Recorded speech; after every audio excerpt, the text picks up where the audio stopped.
حضرت سری سختی رضی اللہ تعالیٰ عنہ فرماتے ہیں باقی باتیں تو بعد کی بات ہیں، میں اس بات سے ڈرتا ہوں اپنے رب کا سامنا کیسے کروں گا، اللہ اکبر، کیسے اس کے حضور پیش ہوں گا، یہ چیز میرے بدن میں آگ لگا دیتی ہے۔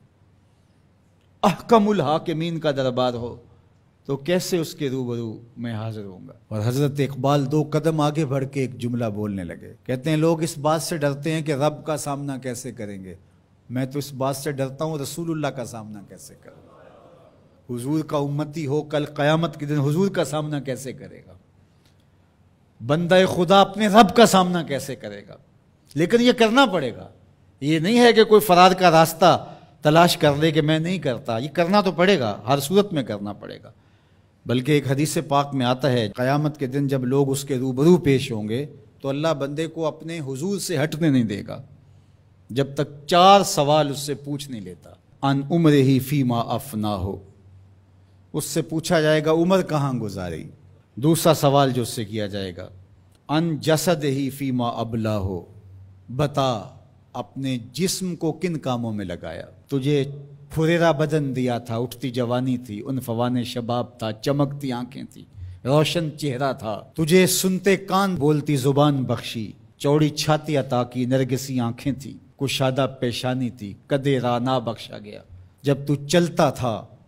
تو تیری رفتار سے غزال خطابی شرمندہ ہوتے تھے، تیرے لہجے کا بانک پن، تیری زندگی کا جمال، تیری چڑھتی جوانی، تجھے دی گئی طاقتیں، صلاحیتیں، بتا تو نے اپنے جسم کو کس راہ میں لگایا، اللہ کے حکموں کی تعمیل میں۔ تیرا جسم کمان کی طرح رکوع کی صورت میں جھکا، کیا تو اس کے حضور سجدے میں گیا، تو چل کے مسجد کی راہوں کا مسافر بنا یا نہیں بنا۔ جسم کے بارے میں پوچھا جائے گا فیما ابلا ہو وعن علم ہی ماذا عامل فی، اور پوچھا جائے گا تجھے جو علم دیا گیا تھا بتا عمل کہاں تک کیا۔ صرف تقریریں ہی تو نہیں کی، لوگوں کو سمجھاتا رہا اور خود کورے کا کورا رہا، لوگوں کو عمل کی دعوت دیتا رہا اور اپنا من گندا اور میلا ہی رہا، لوگوں کو تلقین کرتا رہا لیکن خود اس پر عمل پیرا ہوا یا نہ ہوا۔ چوتھا سوال جو بندے سے کیا جائے گا وَعَن مَالِهِ مِنْ أَيْنَ اكْتَسَبَهُ وَفِيمَا أَنْفَقَهُ، بتا مال کمایا کیسے اور یہ بھی بتا مال خرچ کہاں کیا۔ مال کے بارے میں 2 سوال ہو گئے، کمایا کہاں اور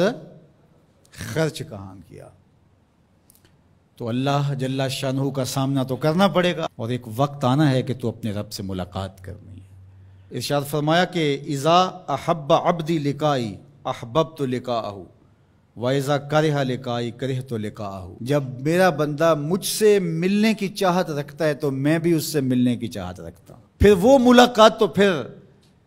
زندگی کی آرزو ہے کہ میں اس کے حضور جاؤں، لیکن اچھے اعمال کا ذخیرہ ہوگا تو پھر ملنے کی آرزویں ہوں گی،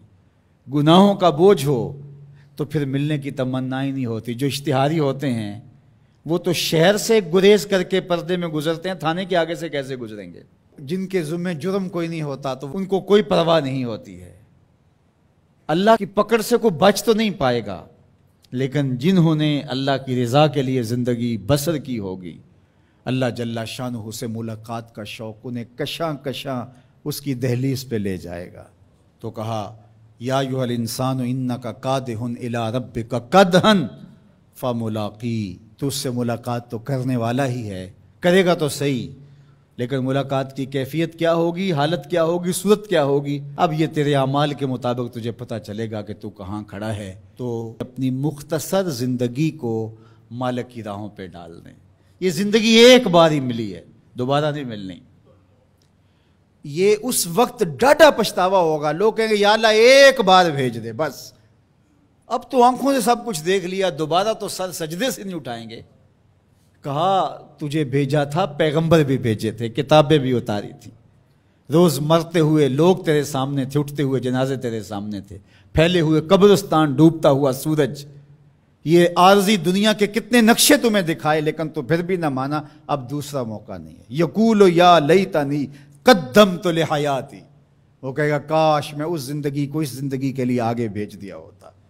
لیکن پھر سوائے پچھتاوے کے اور کچھ نہیں ہوگا۔